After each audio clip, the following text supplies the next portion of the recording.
ఓం శ్రీ మహాగణాధిపతయ నమ. శ్రీ సరస్వత్యై నమ. శ్రీపాద శ్రీవల్లభ నృసింహ సరస్వతి శ్రీ గురు దత్తాత్రేయ నమ. ఓం. షడ్గ్రహ కూటమి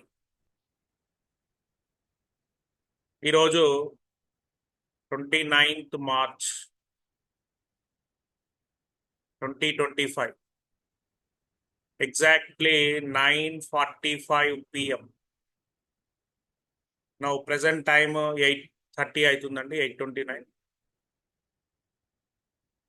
8:30, ఇంకొక 1 hour 15 minutes. 9:45 PMకి అంతరిక్షంలో ఖగోళంలో మనకి షడ్గ్రహ కూటమి ఏర్పడబోతుంది. షడ్గ్రహ కూటమి అంటే 6 గ్రహాలండి. 6 గ్రహాలు ఈ ప్లేస్లో కలుస్తున్నాయి. శని భగవానుడు ప్రజెంట్ కుంభరాశిలో ఉన్నాడు. ఈ కుంభరాశి నుంచి ఎగ్జాక్ట్గా 9:45కి మీనరాశిలోకి ప్రవేశము జరగడం వల్ల 6 గ్రహాల కలయిక అంటే ఒక రకంగా ఇది 6 గ్రహాల జాతర అనుకోవచ్చు. 6 గ్రహాల జాతర. మరి 6 గ్రహాలు కలిసి ఒకే గృహంలో ఉన్నాయి, ఇక్కడ ఒకటే ప్లేస్లో ఉన్నాయి అంటే డెఫినెట్గా దీని ఇంపాక్ట్ ఈ భూమి మీద ఉంటుంది 100%. సో మనకి సేమ్ ఇదే ఇలాంటి షడ్గ్రహ కూటమి 2019 December 25th ఏర్పడిందండి. అది ఈ ప్లేస్లో ఏర్పడింది, 9th ప్లేస్లో. తెలుసు మనందరికీ 2019 నుంచి మనం ఆ డిసెంబర్ తర్వాత 2020 అంతా కరోనా ఎఫెక్ట్, ప్రపంచం అంతా చాలా ఇబ్బంది పడ్డది. ఎట్లాంటి పరిస్థితులు ఉన్నాయో మనందరికి తెలుసు, దాని గురించి కొత్తగా వివరించాల్సిన అవసరం లేదు. సో కాకపోతే ఈసారి 2025లో ఏర్పడే ఈ షడ్గ్రహ కూటమి వల్ల కరోనా లాంటి అంత భయంకరమైన పరిస్థితి ఉండదు అనేది ఒక జ్యోతిష్ శాస్త్ర రహస్యం. ఎందుకు అనేది మనం ఇక్కడ యూట్యూబ్ ద్వారా నేను చెప్పడం లేదు, అదొక రహస్యం. అలాంటి విపత్తు అంటే ప్రపంచమంతా ఒకే కాలంలో ఒక ప్రాబ్లం ఫేస్ చేసింది కరోనా టైంలో. ఈసారి అలాంటి విపత్తు ఉండదు 100% అని నేను చెప్పగలుగుతానండి గ్యారంటీగా. కానీ ప్రకృతి వైపరీత్యాలు ఉంటాయి అక్కడక్కడ.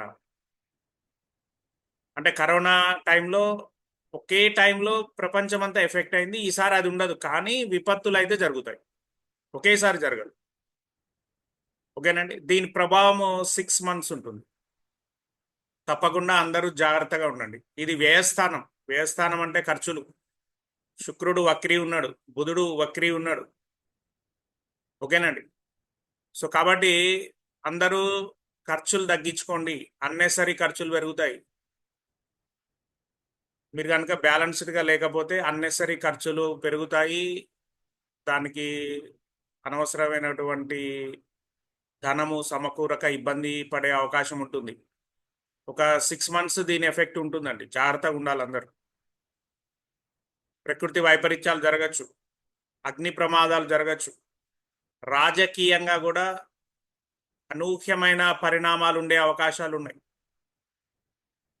గవర్నమెంట్ రిలేటెడ్ ఇష్యూస్, గవర్నమెంట్ అధికారులు, అలాగే ఫేమస్ పర్సన్స్ ఎవరైతే ఉన్నారో వాళ్ళకి ఇబ్బందులు వచ్చేటువంటి అవకాశాలు కూడా కనిపిస్తున్నాయి. ఒక 6 months చాలా జాగ్రత్తగా ఉండాల్సినటువంటి సూచనగా మనం చెప్పుకోవచ్చు. ముఖ్యంగా ఏ రాశులు ఎఫెక్ట్ అవుతున్నవి అంటే మేజర్గా దీని ఇంపాక్ట్ ఎవరి మీద ఎక్కువ ఉంటుంది, ఏ రాశులు అంటే ఇప్పుడు మనం కనుక పరిశీలన చేస్తే ఇది 12th అనేది మీనరాశి. అంటే మీనరాశికి ఓకేనా జన్మస్థానంలోనే అంటే ఆ ప్లేస్లోనే ఉంది కాబట్టి మీనరాశి వాళ్ళు జాగ్రత్తగా ఉండాలి. తర్వాత సింహరాశి వాళ్ళండి. సింహరాశి వాళ్ళు కూడా 6 months అన్ని రకాలుగా ఆర్థికంగా, ఆరోగ్యంగా, మీరు ఎవరితోనైనా మాట్లాడేటప్పుడు కూడా చాలా బ్యాలెన్స్డ్గా మాట్లాడండి. ఎవరైనా సరే అందరికీ చెప్పదగినటువంటి సూచన. అంటే అకారణమైన కలహాలు వచ్చేటువంటి అవకాశం ఉంది. మీనరాశి వారు, సింహరాశి వారు, అలాగే తులారాశి వారు ఓకేనండి కొంచెం ఎక్కువ ఎఫెక్ట్ అయ్యేటువంటివి. తర్వాత ధనుస్సు రాశి.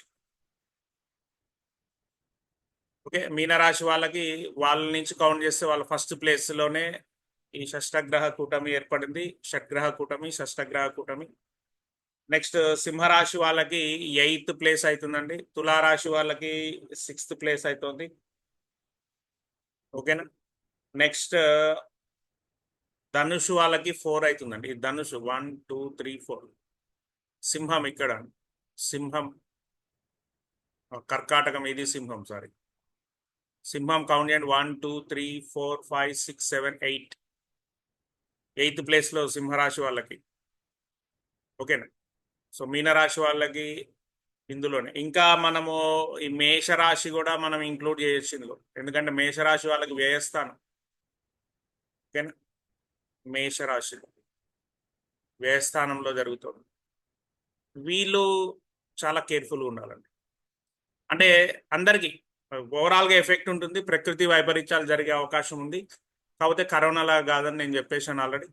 సో ప్రకృతి వైపరీత్యాలు మనం అనుకోనిటువంటి ఏవో ప్రమాదాలు, అగ్ని ప్రమాదాలు, జల ప్రళయాలు డిఫరెంట్గా అండి. ప్రకృతి ఎలా స్పందిస్తుందో తెలియదు భూమి మీద.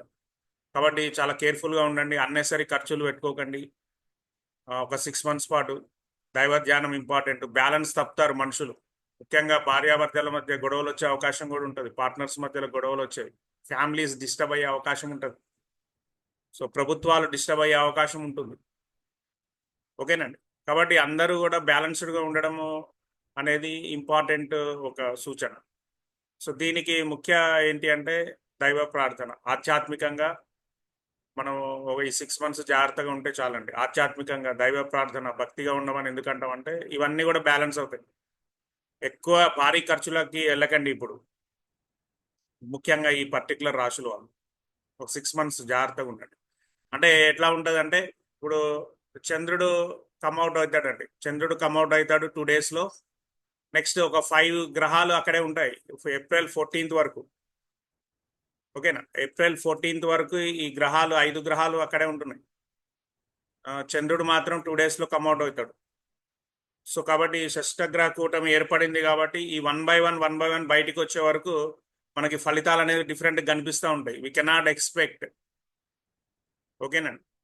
భయపడాల్సిన పని లేదు. జాగ్రత్తగా ఉండడము 100% అందరూ ఉండాల్సిందే. సో కాబట్టి బీ కేర్ఫుల్. దైవ ప్రార్థన అన్ని రకాలుగా మనల్ని రక్షిస్తుంది. ఆ గ్రహాల ప్రార్థన కూడా మనం చేసుకోవాలి. చక్కగా నవగ్రహ హోమాలు, జపాలు, ప్లస్ నిత్యము మీకు ఇష్ట దైవాన్ని దర్శించడం. సూర్య భగవానుడికి ప్రతిరోజు ప్రత్యక్ష సూర్యనారాయణుడు దర్శనం చేసుకోవడం, శివాలయాల్లో అభిషేకాలు, అట్లాగే శ్రీరామనవమి కళ్యాణాలు ఘనంగా జరిపించడం, విష్ణు ఆలయాలు, తిరుపతి వంటి దేవస్థానాల్లో ఆల్రెడీ బ్రహ్మాండమైన పూజలు అక్కడ వేద పండితులు చేస్తూ ఉంటారు. సో మనం కూడా పార్టిసిపేట్ చేయడం, ఇంట్లోంచే దైవనామస్మరణ చేసుకోవడం, నిత్యము ప్రతి క్షణం దైవనామస్మరణ చేసుకోవడం అనేటువంటిది చెప్పదగినటువంటి సూచన. ఓం నమ శివాయ. ఓం నమో నారాయణాయ.